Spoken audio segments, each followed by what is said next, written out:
Hello, today I'm going to be screencasting for you. Screencasting is where you can record narration over web video.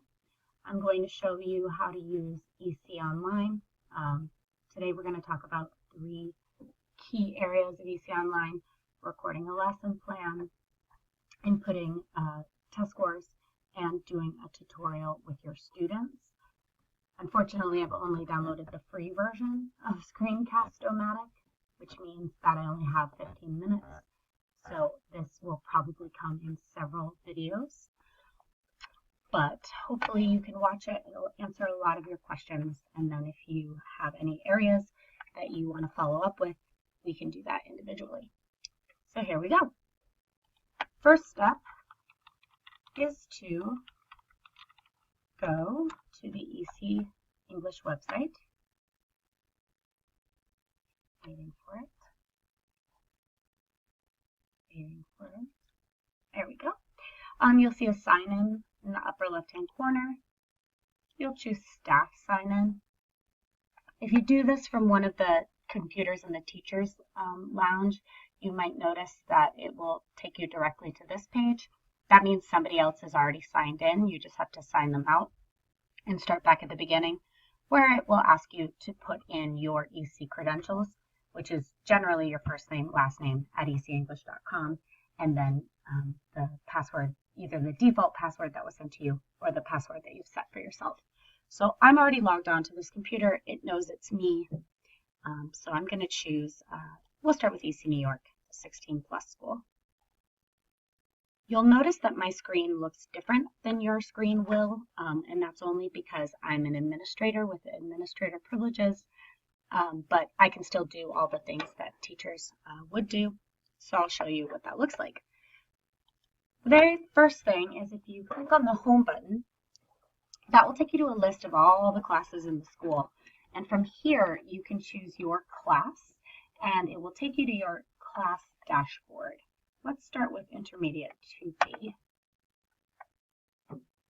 The class dashboard has a couple of interesting points of information on it. It has your attendance list, the age of your students, their start and end date, their attendance, when they are scheduled, for a progress assessment, and when they're due for a tutorial.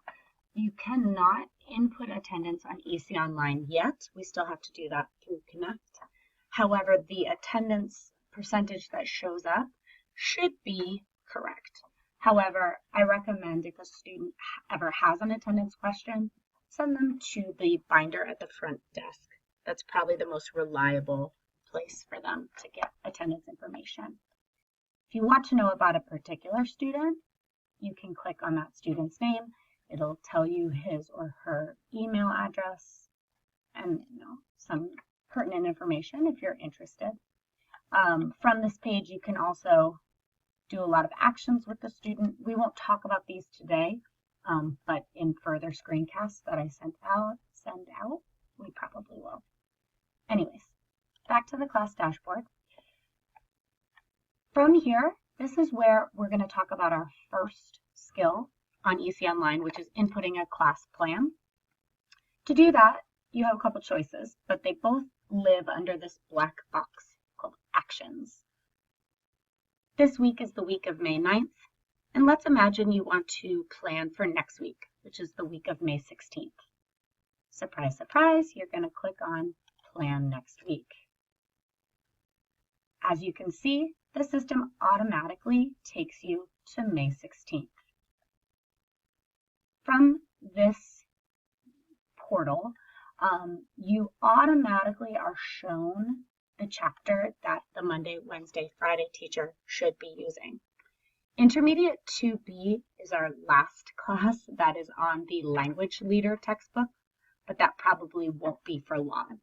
Other intermediate classes are on American English File, which for the week of May 16th is doing chapter 4 in the Monday, Wednesday, Friday class. So let's imagine you're a Monday, Wednesday, Friday teacher and you want to do chapter 4A in your class. If you click on 4A, it'll automatically show you all the level descriptors that our curriculum director has determined are presented in Chapter 4A. If you click on one, this is actually not a good example. Let's click on this one instead. Okay, it takes you, sorry, I'm going to go back up. The skill is be able to skim simple text to identify information. This takes you to lots of exercises and lessons that you can use to supplement the bookwork in your class.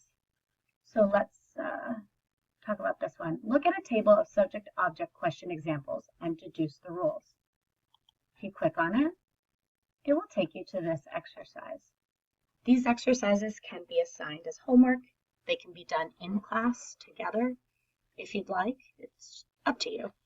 There's a lot of resources on here, so it does require a little bit of digging and looking around to see if there's anything that really sparks your interest. None of these things are required. They're just provided for you if you'd like some supplemental materials outside of your own lesson plans or the book that you're going to be using that day. And as you can see, this is just a very short exercise. If you decide that this exercise is something you want to do, you can drag it and drop it into this snapshot of the week. The snapshot of the week includes Monday, Tuesday, Wednesday, Thursday, Friday, in class and out of class.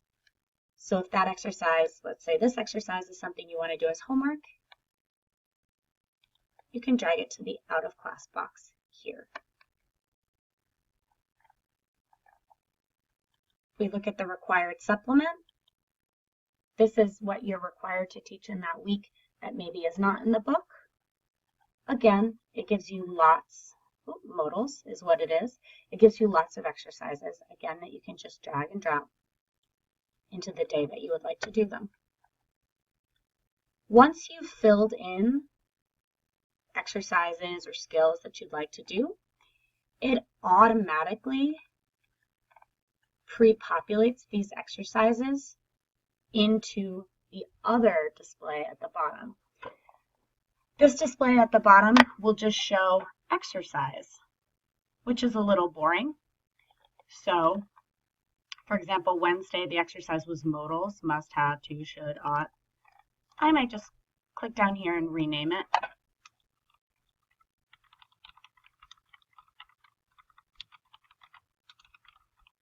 For example, just to make it a little bit more dynamic. The students can go on and see your class plan. Anything in black is what the students can read. So as you can see, it just says exercise as far as the students are concerned. So again, I recommend renaming it. Anything in red is notes that the two teachers can see, but that the students cannot. In this case, it gives the teacher some details about what that exercise did. Or if you'd like to communicate with your co-teacher about something that's happening in class, you can also type it in red. Dear Cisco, Juan has been using his phone in a rude way. Please make sure he keeps it in his bag at all times. This is a way that you can get on the same page with your teacher, either in terms of planning or class management, and the students can't see the red. Again, black students can see, red they cannot. You can also type your own plan if you would like. You do not have to drag and drop. If we go back up to Monday, it looks like Heather has already planned, actually, for next week. All of this stuff in black is what she has typed. And she made a note that it's from Language Leader, Chapter 2.5, for her co-teacher. Great job, Heather. Gonna give Heather a little shout out. Once you're done with all this, you have to press save. That's very important. If you don't press save, it will disappear, which is frustrating, especially if you've planned for the whole week. I'm not going to press save, obviously, because I don't want to mess up the plan that Heather has already put in place here. But please do when you're planning, press save. The Tuesday, Thursday teacher is the skills days teacher. If you press on skills, it again gives you a reference from that course map and from the level descriptors, which will save you from having to cross-reference all those documents. These are the skills that you're supposed to be addressing this particular day. If you click on one, be able to write a story others can follow. Got to scroll all the way down to the bottom. The skills day teacher can choose from a lesson or can download the provided documents that EC gives you. These documents give you ideas about how to teach each of the skills. It's important to remember that these documents are not lesson plans. These are just ways that you can attack a certain skill if you don't feel comfortable teaching, being able to write a story others can follow. But these plans are not meant to be a full 3 hour. These are just resources again for you. If you have a better way to teach writing a story, by all means, please do so. Once you click on something new, like be able to express feelings, again, you have to scroll all the way to the bottom to get to that. All the other things I've opened are still active there. So that's planning for next week. I'm going to go back now. I'm not going to press save. Leave this page. Another option is you can plan for this week. To do that, again, this week is the week of May 9th. You go to Actions, View Plan. This will give you the plan for the week of May 9th. Heather's the Monday, Wednesday, Friday teacher. I can see she's input her plan. The Tuesday, Thursday teacher is not yet trained on EC Online, so he or she has not been able to put a plan in yet. Once you're on this week, you can again go to Actions and press Edit. This takes you back to the same screen we just saw, but now it's for May 9th. And you can edit as necessary. One last thing I want to add, this publish tick box, I would leave ticked. That basically just means that once you save, the students can see it. You can also choose to view the plan as a student would see it. However, all that means is that anything in red just doesn't show up. All right, I hope that makes sense. That's how you plan for upcoming weeks. We are going to be checking and asking that teachers have a plan in place. My video is now just about 13 minutes, so I'm going to stop it and start a new one in which we talk about the level testing and tutorial system. All right, thank you very much.